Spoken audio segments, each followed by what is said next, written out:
Hello my beautiful audience. Today, Truth Detective, the world's stylist Linux user, is going to be telling you about rolling release distros versus LTS release distros. And do you know something about that?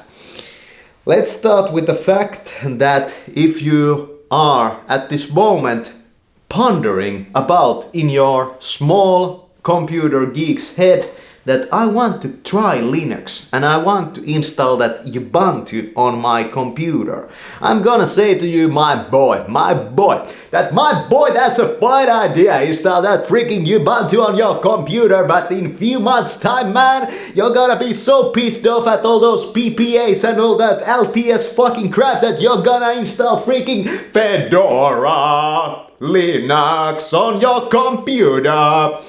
Yeah, my man.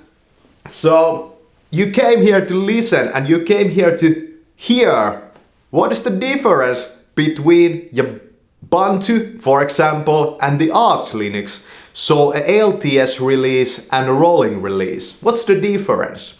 Well, the real difference is that LTS releases like the Ubuntu that has an LTS release, it's more stable. And why is that? It's more stable because all the base packages in the system, all the critical packages like your Windows servers and your file system stuff and that kind of stuff, and the Linux kernel actually, they only upgrade like once in a 2-year period or once in a 6-month period, for example, with, for example, Fedora. Fedora is not an LTS release, by the way, but it has 6 month upgrade cycle.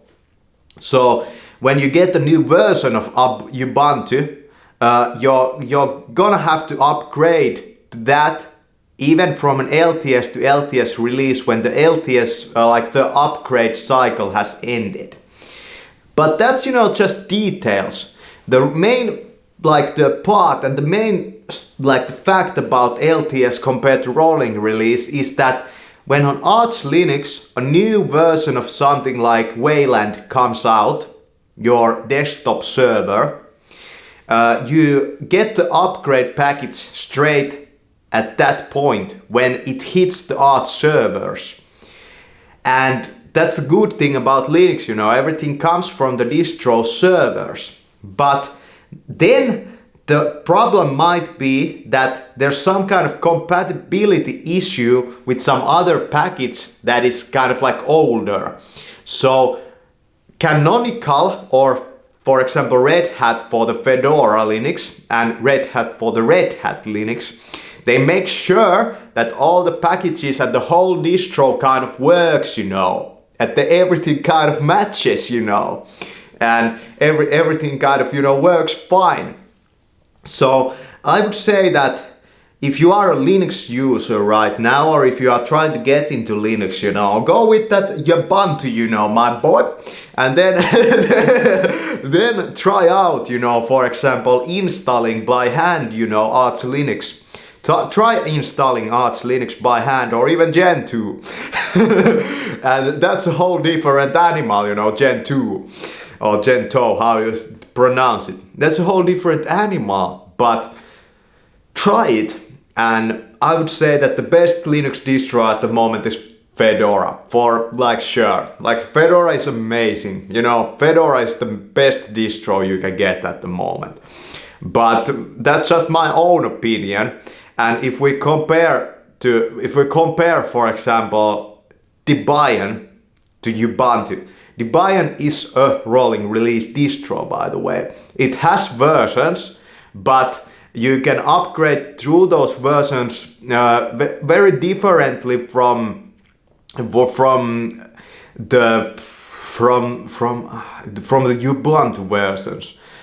But they have a long, support cycle. But I still think that isn't Debian more of a rolling release distro? Well, I don't know. There's so many of these, and with some distros, for example, like the elementary OS, that is just, a Ubuntu with a different, skin, then it's just that you have to you can't probably upgrade the version to version from in that distro. You have to reinstall the whole fucking thing, and that's a pain in the ass.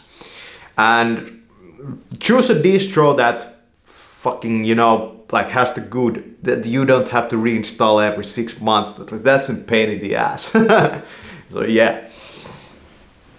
Thanks for watching this video about the difference between LTS and rolling release.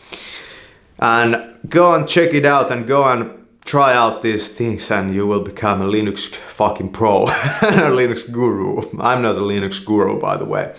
But I have used Linux for 6 years or 7 years exclusively.